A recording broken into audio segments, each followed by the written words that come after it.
Hey there, and welcome to another Dave Does video. And today I'm going to be checking out Sleep Token and The Summoning. It's a band I've never heard of. I can't remember. I think this was just a recommendation. So every so often a video will come along that I've never heard of, or a band I've never heard of. It'll come up in a recommendation, so I just check it out as I have the time to do it. So I thought Sleep Token would be worth doing. As always with the videos, I won't be pausing the video at any point, but I may talk over a little bit if there's something worth saying. I won't talk for the sake of saying. I'll try and bring up the lyrics during the video so I can try and follow what's going on. But yeah, let's go check out Sleep Token and The Summoning. I'll probably leave most of my commentary till the end. Count it in. 3, 2, 1, go!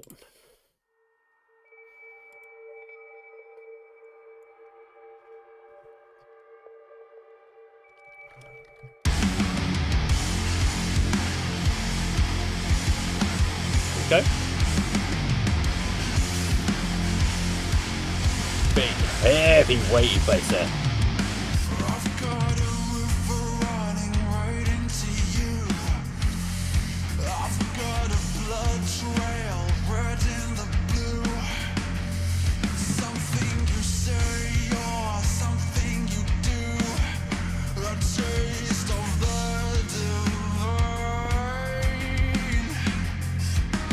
This looks like something from like Mechcraft, like Warhammer.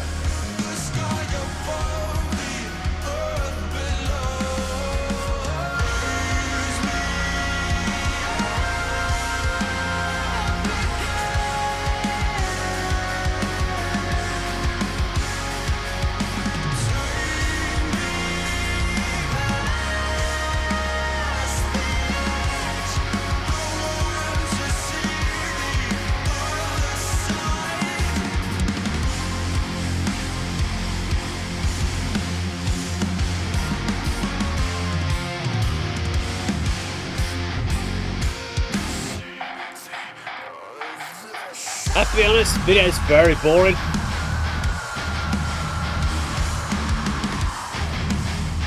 It's basically a, Warhammer thing, figurine.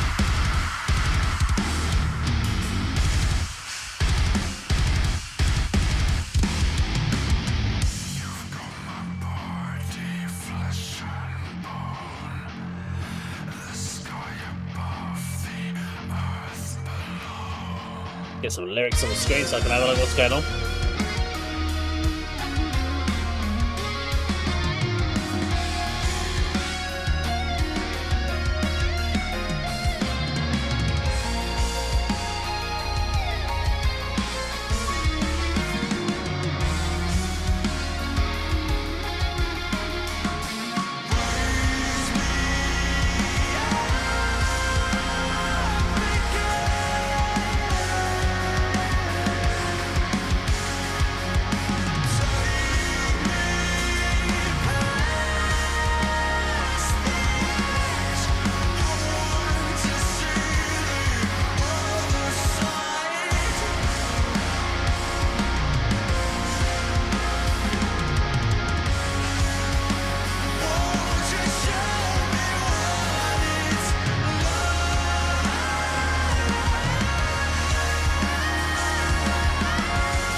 That's a bit of an interesting change.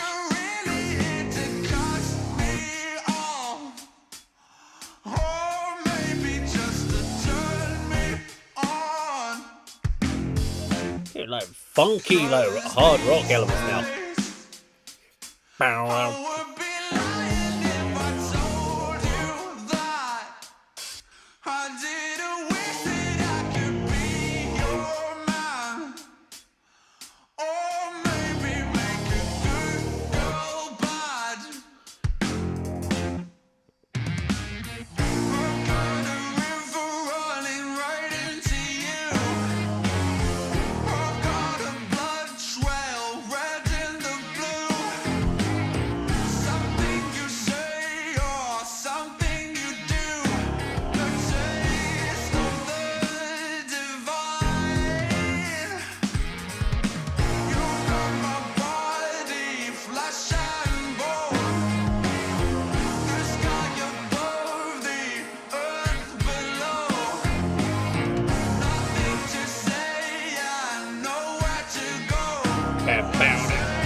Okay, there we go. Sleep Token and the Summoning. So I'm going to get my bugbear right off the bat so I can get it out of the way and we can get back to sort of talking about the positives about it. So my bugbear there, shit video.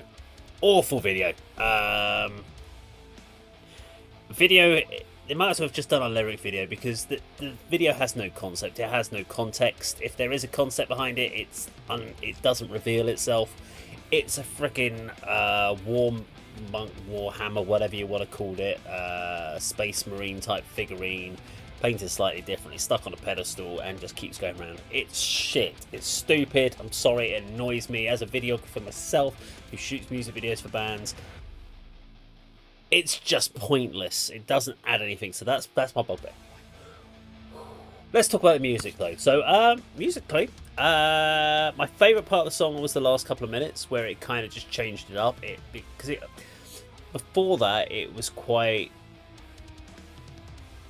I don't want to use the word generic because it's better than generic, but it's not anything that I haven't heard from lots of other different musician types. When you listen to as many different genres and music across, you kind of go, yeah, I've kind of heard that from other bands. I've heard that from either avant-garde post-progressive metalcore bands, and there's some elements of gent in there. I really like the vocals. I thought the vocals were really good. But when it got to the end part of the song, I've almost liked this to have been a 4-minute song and had an even blend of the two different styles. Would have maybe made this feel a little bit more balanced rather than 4 minutes of one style and then kind of a minute and a half or so of this kind of interesting funk hard rock vibe at the end, which I thought was very cool. I really liked that, and I'd have been kind of more interested to hear a whole song like that overall for myself. Do I want to get into the lyrics? I don't know if I can actually want to really now.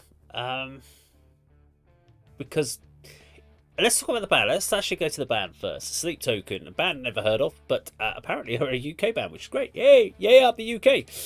British rock band from London, formed in 2016. So they haven't been going that long if you really break that down. 7 years. The group are an anonymous masked collective led by frontman using the moniker Vessel. Not as big a fan. I mean,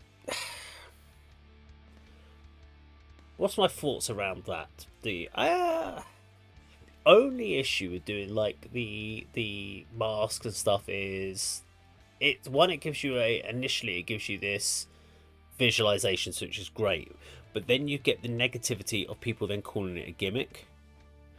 But it gives you the freedom to put on a stage persona that you may not have been able to do. So there are positives and negatives with both parts. So yes, it gives you the freedom to completely put yourself into character. It's more visually entertaining from a stage show point of view, but then you'll get the people that will instantly write you off as a gimmick-based band, like people did with Ghost and stuff like that as well. I've never given Ghost really any time because I look at it and go, it's not really, I'm not big into that. Weirdly, I'm about to say this, I'm not big into the theatrical element of the band, even though I'm actually now in a kind of theatrical based element, but we're not doing masks or anything like that. It's more about how we produce the stage show is more theatrical based, but it's still we're still no real like makeup or anything or masks or anything. There is a costume uniformity within the band. So I like uniformity within a band. It feels like you're an actual band presenting a show. So this band's been categorized as an alternative metal, post-rock metal, progressive metal, and indie rock pop. Really? Okay, I would never have put in progressive metal. Yes, maybe. I mean, the alternative metal, indie pop, maybe for that ending bit, but even that's more like funk rock, even. Really interesting balance. What it has maybe want to do is delve a little bit deeper within the band to try and understand their style. The fact they've got so much variation in there can be a little confusing, because then it's harder for people to come across these bands when they do too many different styles, because people want to find something that they're comfortable with it.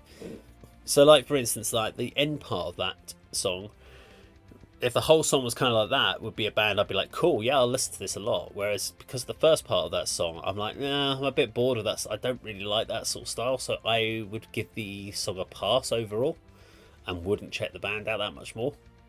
And that's one problem with bands doing too many different genres.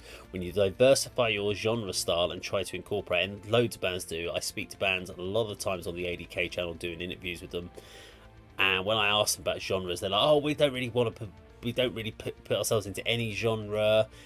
We do a bit of this, bit of that," and you're kind of going, "Well, yeah, actually, I've listened to your music, and actually, you're into this couple of cool genres. Yes, you don't want to kind of pigeonhole and say you'll only play that." But to help people find your music and to find out if maybe that you're the sort of band that they would want to check out, you should probably kind of give yourself some form of category, even if it's 3 or 4 different bands like they've done here. Progressive metal, metal, alternative metal, post metal, indie pop gives you a bit of an idea of where they're going, and I think that's actually quite a good balance to what they've put there. But yeah, very interesting. Just really wish they'd done a better video. I think the video was awful. Just put a picture of the bloody album cover or something on there. I just don't get it, because it's not exactly like it was the cheapest video would have been done, but maybe a guy on Fiverr did it for him. I don't know. But yeah, track wise, good song. Shall I look at the lyrics? I don't know. Hang on, let me have a slurp of coffee first. I've got a river running right into you. I've got a blood trail and it's red in the blue. Something you say or something you do. A taste of the divine. Sorry, I don't know why I did that. Red in the blue. Something you say, something you do. A taste of the dark. I don't know. You've got my body, flesh and the bone. The sky above and the earth below. Yeah, you could do this as a kind of like rock and roll track, rockabilly. Raise me up again and take me past the edge. I want to see the other side, see the other side. No, I have no idea what the lyrics are on about, but I'm having fun. And that's all that really matters, is I'm having fun with it. Now, if you like this video, please do like, share, and subscribe. And I'll see you on another video sometime very soon. Take care.